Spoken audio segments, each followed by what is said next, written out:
Hai guys, saya Nadila Sandra. Jangan lupa subscribe, like, comment, and share di channel YouTube-nya Gudang Induk Lele Jombang. Terima kasih.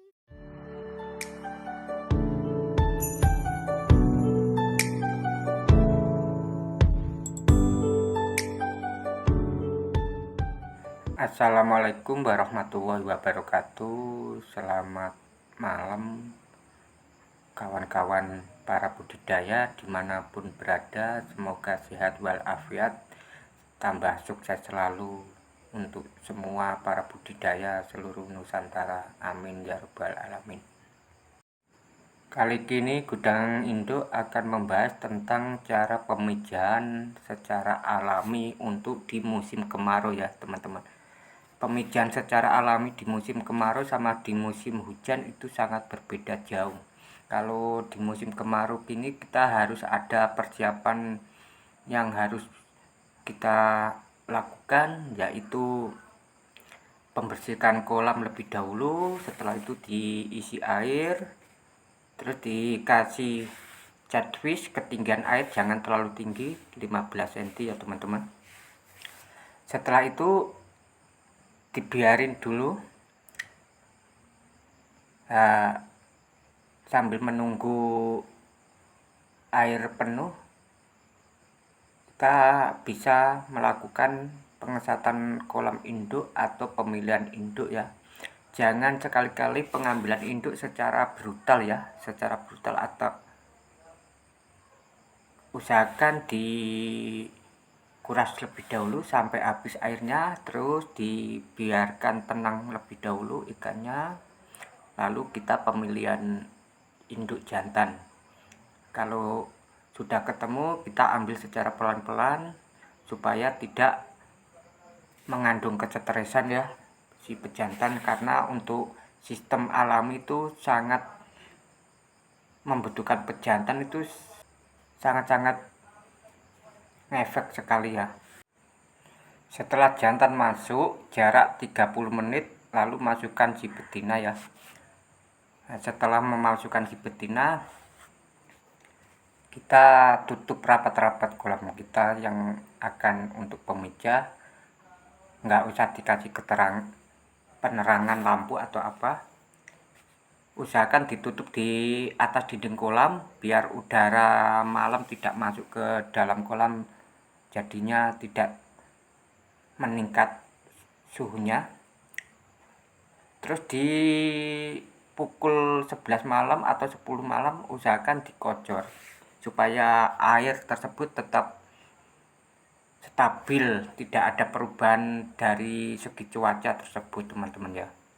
Kalau tidak bisa mengocor, dikasih sirkulasi kecil juga nggak apa-apa teman, tapi usahakan jangan sampai mengeluarkan suara berisik ya, karena induk lele itu tidak suka suara berisik di saat pemijahan. Jadi langkah-langkah berikutnya itu melakukan pemijahan secara alami di musim kemarau itu memang sangat rumit. Pertama kita pengontrolan si induk, stres apa enggaknya, cuaca mendukung apa enggaknya, airnya di mana, pH-nya itu harus kita pahami. Jangan cuma patokan induk sudah gunat saja ya. Walaupun induk sebagus apapun, kalau kondisi cuaca tidak mendukung tidak akan berhasil. Jadi kita harus memahami cuaca alam atau airnya tersebut teman-teman ya. Dan untuk memahami induk matang gonatnya atau induk siap dipijah harus benar-benar memahami.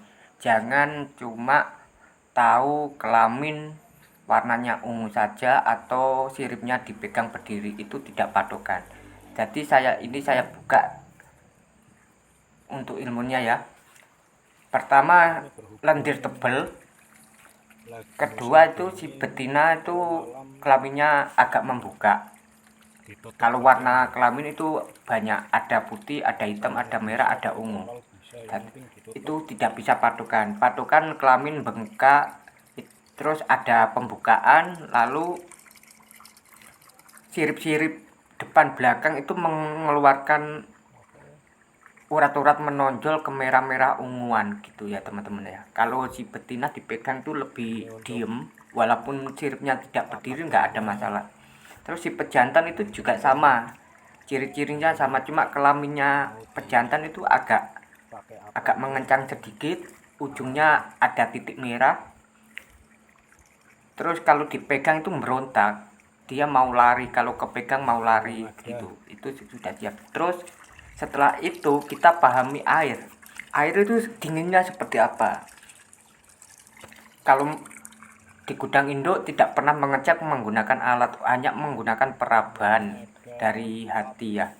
Kalau atas itu rasanya beda, di bawah beda, itu menurut kalian gimana? Itu harus bisa membedakan. Jangan cuma patokan air sudah bagus, kolam sudah bersih, lalu isi induk tinggal tunggu pagi, itu tidak jaminan untuk memijah kalau di musim kemarau ya teman-teman.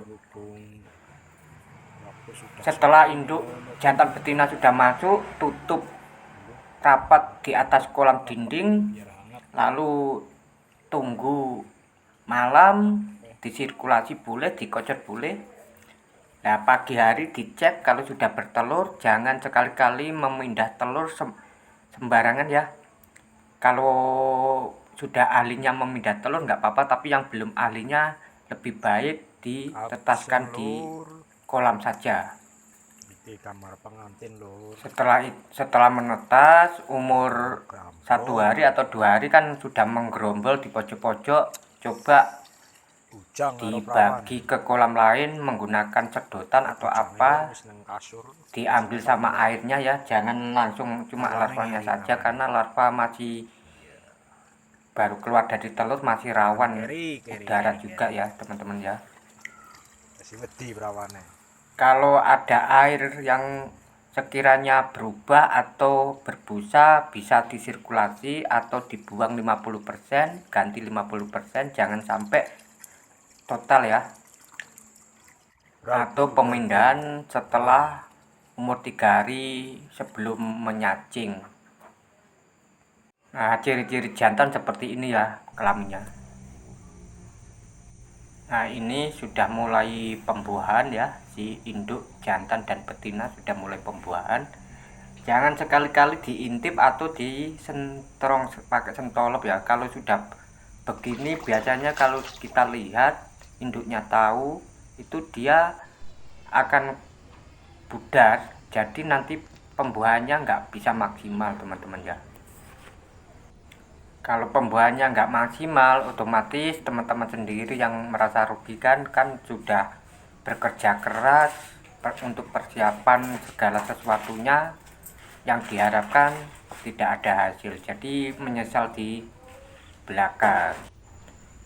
Teman-teman kalau memejakan ada kegagalan, coba belajar mencari kendala itu di mana, jangan mudah menyalahkan induk, karena induk itu sesiap apapun kalau kondisinya cuaca tidak mendukung atau airnya nggak stabil, itu tidak akan memijah teman-teman ya.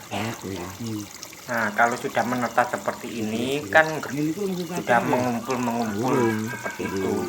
Kalau mau dipindah ke kolam lain baru kita ambil menggunakan selang, disedot atau lalu diambil sama airnya menggunakan ember teman-teman ya. Jangan sekali-kali memindah secara berupa telur menggunakan serok, itu sama saja kita merusak telur yang sudah dibuahi si pejantan tersebut. Bagi teman-teman yang belum paham secara detail, bisa menghubungi gudang induk untuk sharing-sharing, untuk pengarahan. Teman-teman semua, gudang induk siap mengarahkan bimbingan pemijahan maupun perawatan larva ya.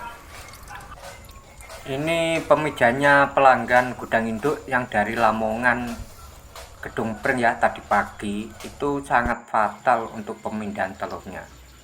Dan ini testimoni dari pelanggan-pelanggan gudang induk yang penetasannya bagus. Setiap ada pemijahan pelanggan gudang induk berbagai kota, berbagai daerah manapun selalu memberikan testimoni untuk gudang induk. Jadi di gudang induk bukan hanya sekedar berkata-kata, tapi hasil nyata dari pelanggan-pelanggan tersebut ya. Induk-induk tersebut bisa dibandingkan, tapi kualitas tidak bisa dibandingkan. Hanya induk-induk tertentu yang memberikan kualitas, karena induk sebelum dilakukan pemijahan harus membutuhkan perawatan khusus dulu. Tidak bisa secara langsung kita memijahkan induk tanpa tahu perawatannya dulu ya. Yang belum pernah mencoba gudang induk, silakan merapat, mau sharing-sharing ataupun mau order indukan di gudang induk, silakan hubungi nomor yang sudah disediakan di video-video sebelumnya atau di bio profil gudang induk sudah disiapkan ya.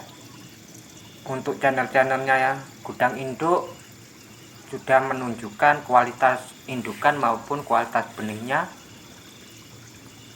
maupun dari pelanggan memberikan testimoni berbagai daerah sudah ada di channel-channel gudang induk semua. Itu tinggal ngecek saja untuk meyakinkan atau untuk membuktikan. Silakan dicoba, tanpa dicoba tidak tahu hasilnya ya.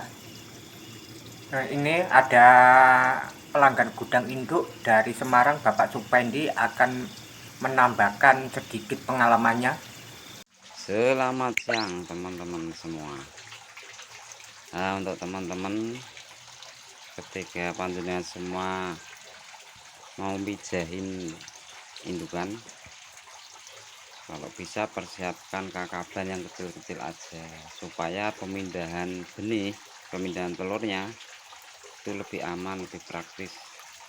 Dan kalau saya buatnya seperti ini teman-teman, kita buat rangka besi. Ini besi ukuran 8, kita buat lebarnya 50, panjangnya 120.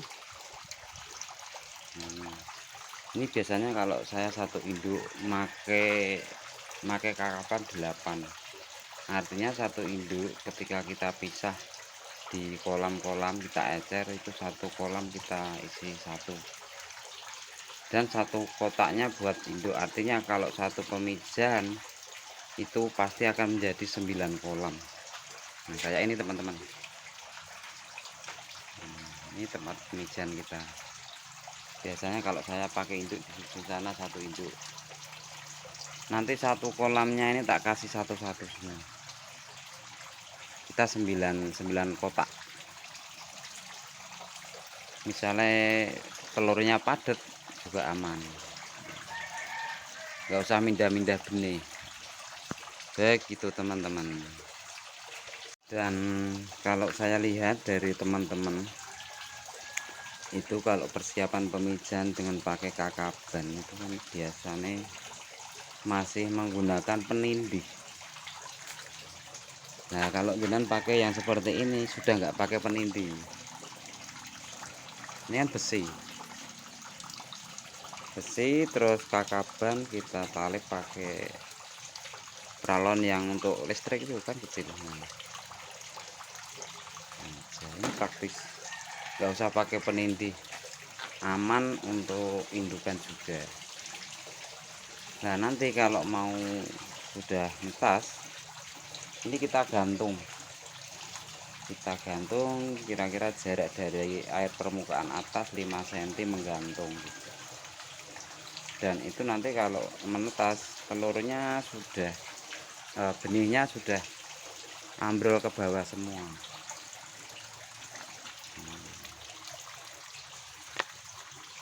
Ini kita satu induk ya, alhamdulillah kurang lebih biasanya kalau saya satu induk mencapai 120 sampai 130 ribu ekor.